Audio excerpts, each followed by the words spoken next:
Hey, this is Adam Torres, and I'm here to tell you that it has never been easier to start your very own podcast. At Mission Matters, our goal is to amplify stories that matter. That means we want to help you start your podcast because your story matters. We can do this in 3 different ways. 1, join our podcast school and take a free or paid course. 2, visit our resources page where we've already figured out what you need, such as where to host your podcast. Or 3, heck, we can even do everything for you through our podcast agency, including editing for cheaper than you can do in-house. Oh, and no contracts, service is month to month. Get started by heading over to missionmatters.com and click on Start a Podcast. All right, now let's get into the show. Hey, I'd like to welcome you to another episode of the Mission Matters Business Podcast, your source for all things business. My name is Adam Torres. You can follow me on Instagram at AskAdamTorres to keep up with my book releases, book tour schedule, signings, all that other good stuff. Always love to connect with you there. And as always, if you'd like to apply to become a co-author of one of my upcoming books, just head on over to the website, missionmatters.com, and click on Become an Author to apply. All right, so I have Mark Souza on the line, and he's CEO over at Revolution Global. Mark, welcome to the show. Thank you, Adam. Really appreciate the opportunity to spend the afternoon with you. All right, Mark. So we have a big topic on our hands today, and only so much we could do in a 15-minute podcast episode, but I'm excited to get as far on this one as we can. So modern cannabis cultivation and the future of U.S. cannabis, I mean, big topic on a lot of people's minds. But before we get into that, I do want to go a little bit further into what you're doing over at Revolution Global. So tell us a little bit more about your company, please. I appreciate the opportunity, Adam. And again, thanks for having me. It's a very interesting question because what I do is no different than a number of my fellow CEOs in helping to steward and run an emerging company in an emerging industry. And I think that's one of the most exciting things that anybody can do in building a business, in the fact that we get to do it while also building an industry. That is very unique.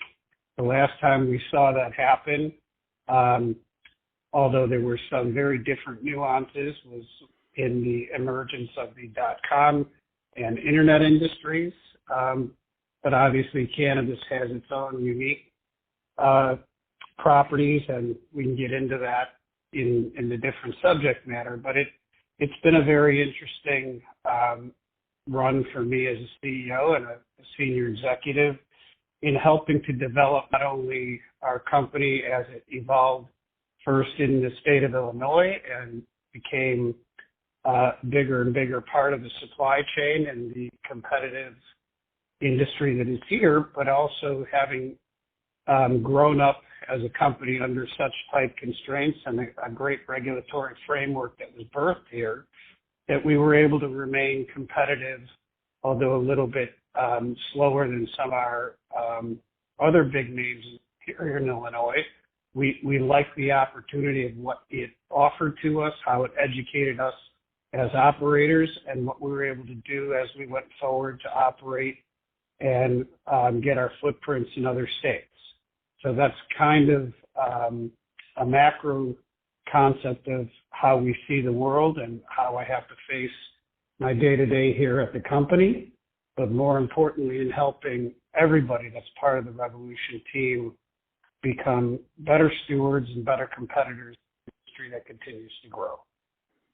No, that's awesome. And then, so what are your, a lot of business owners, entrepreneurs, executives listening to this. Some have varying levels of interest in the space. What are like your core products and or like offerings, just to give people a deeper dive into Revolution Global? Sure.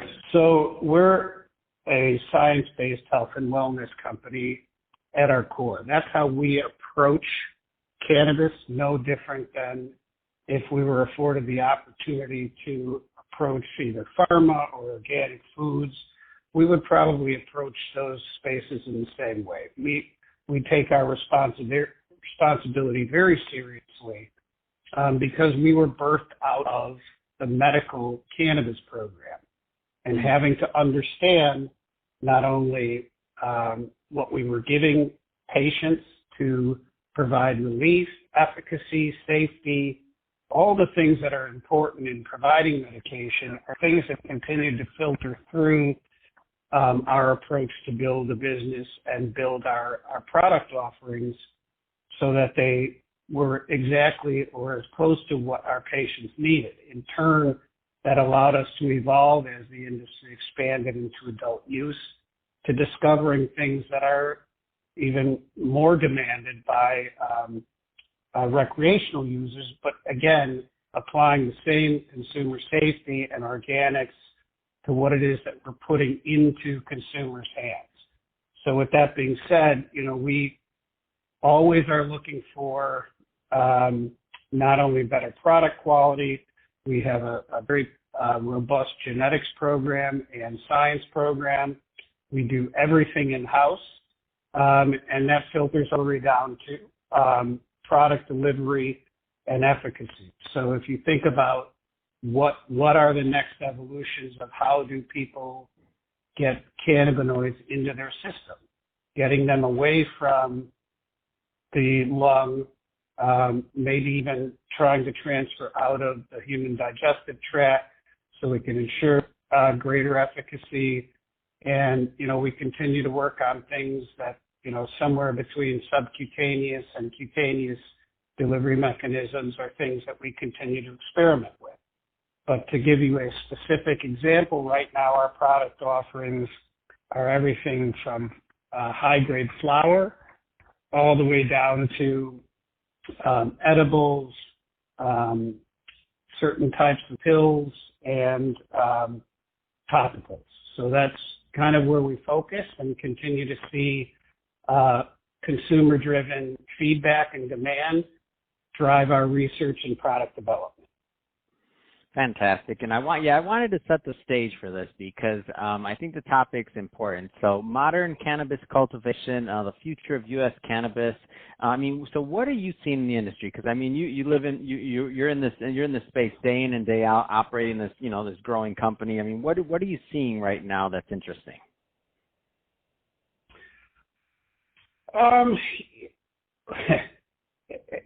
That's a big question, Adam, and I want to give it its due. But I see two different things happening. And we'll spend some time later on, I hope, going over, the evolution of all things that are regulatory and political. But relative to the actual operations of the industry, one of the things that I see that's happening in real time is what I consider the institutionalization of an industry right before our very eyes. You think about how do you bring large-scale production to a supply chain that is not allowed to have interstate commerce. So each footprint that you develop, you have to make sure that you're operating within the constraints of those regulatory frameworks on a state-by-state basis, but then do your best as a licensed operator and steward within that jurisdiction to do your best to be a robust part of that for the consumer. Obviously we have our responsibilities to the regulatory authorities, to the state, and as good stewards and taxpayers, but ultimately what we're doing is providing products for our medical and our adult use consumers.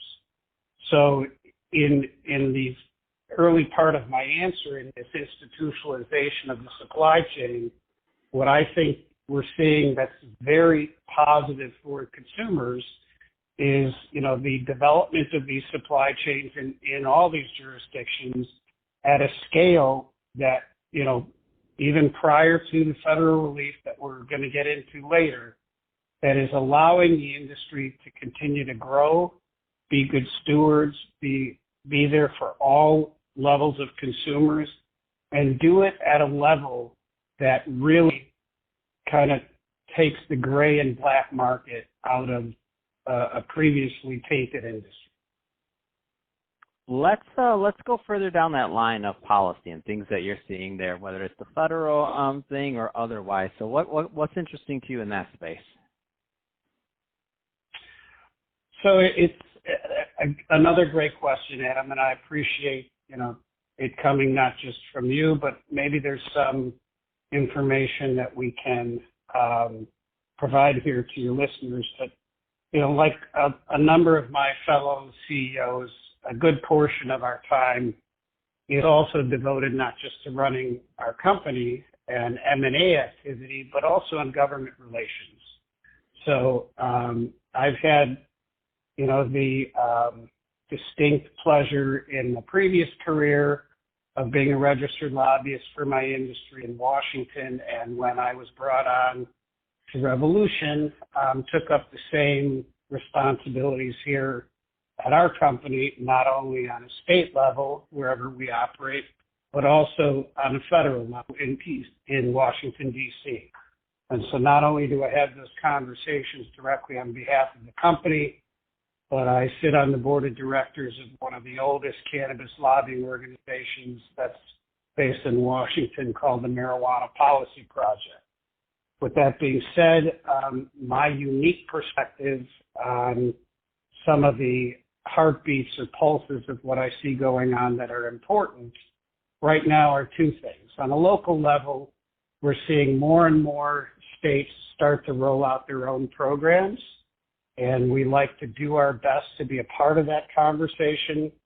We find that regulation actually goes hand in hand with a couple of things that not only dovetail off of social equity and criminal justice reform, but also consumer safety, and ultimately what states are trying to do in some way, shape, or form is find a way of capturing some additional new tax revenue without severely or negatively impacting their citizens.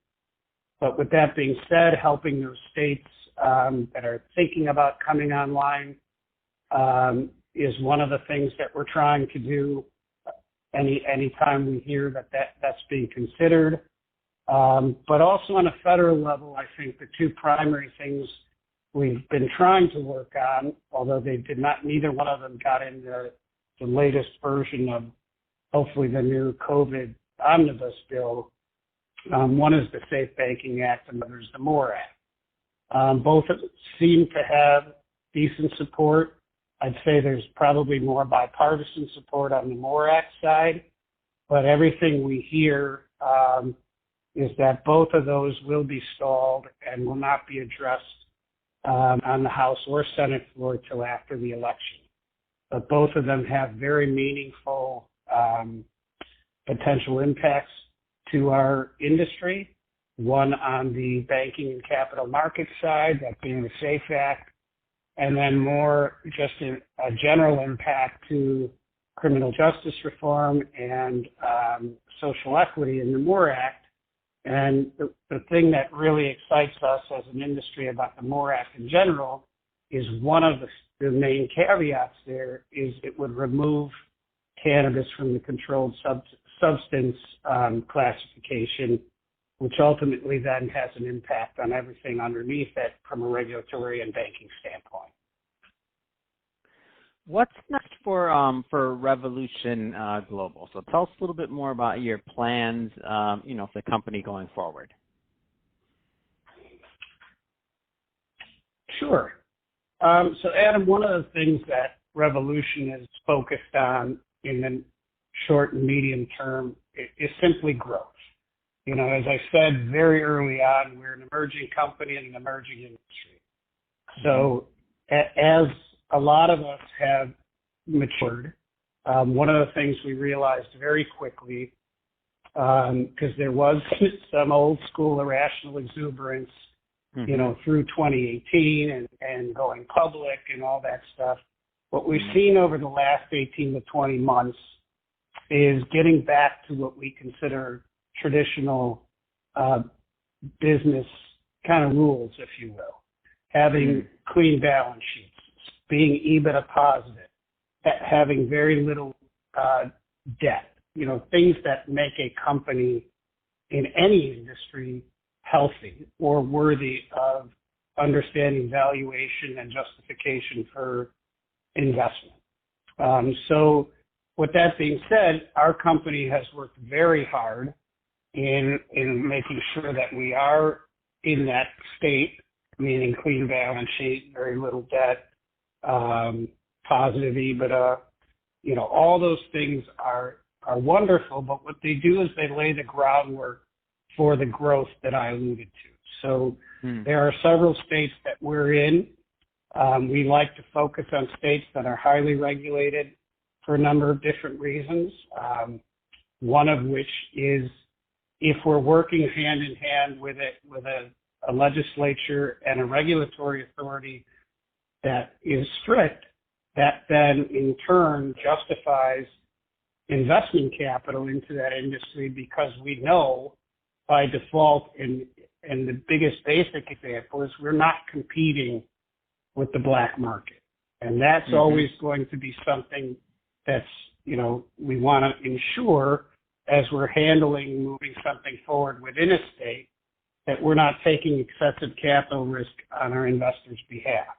And why that is important, if you pivot back and you look at some other states that don't quite have that piece fully defined, what we don't want to do is find ourselves in a situation where we've accessed products by accident that we don't know their origin or their safety, and then all of a sudden put them into consumers' hands, and the consumer has nobody to look to for relief or satisfaction if something were to adversely happen in that environment. And so we like to not only seed the sale, track everything we make, we do that hand in hand with the regulatory authorities that we operate within those states.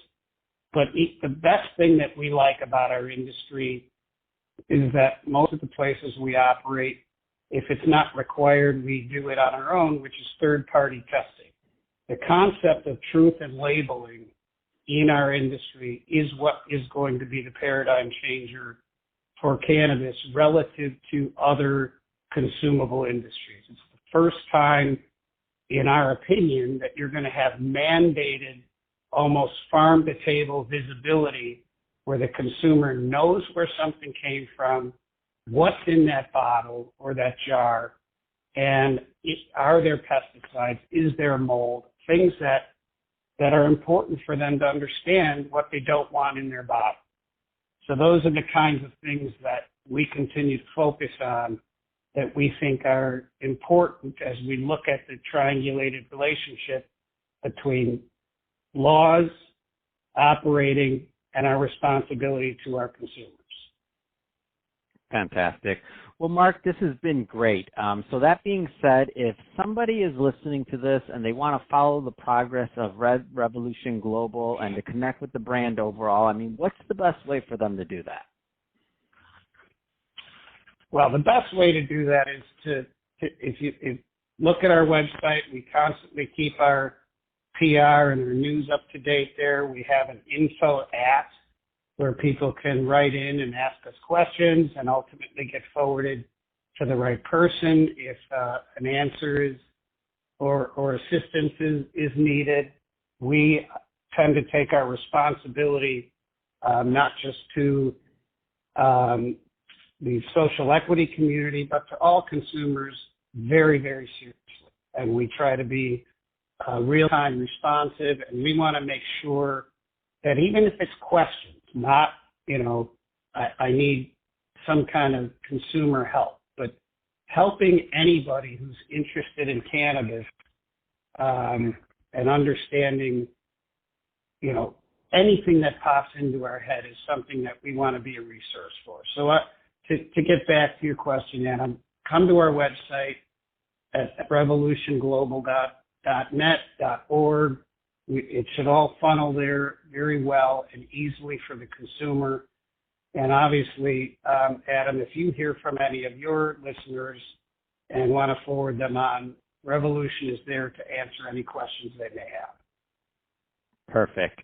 Well, hey, Mark, really appreciate you coming on the show today and sharing more about all the great things going on over at Revolution Global, and also, keying us in on or providing way for us to all know what's going on in cannabis cultivation, what's changing in policy in the U.S. I mean, all big topics that affect a big portion of the population. So great stuff there. And to the audience, as always, thank you for tuning in. Hope you got a lot of value out of this. If you did, don't forget to subscribe to the podcast, leave me a review on the Apple iTunes store. And if you're watching this on our YouTube channel, Mission Matters Business, definitely give us a subscribe there, but also leave us some comments on the video. Love to know what kind of projects and things that you're working on. And Mark, thanks again for coming on the show.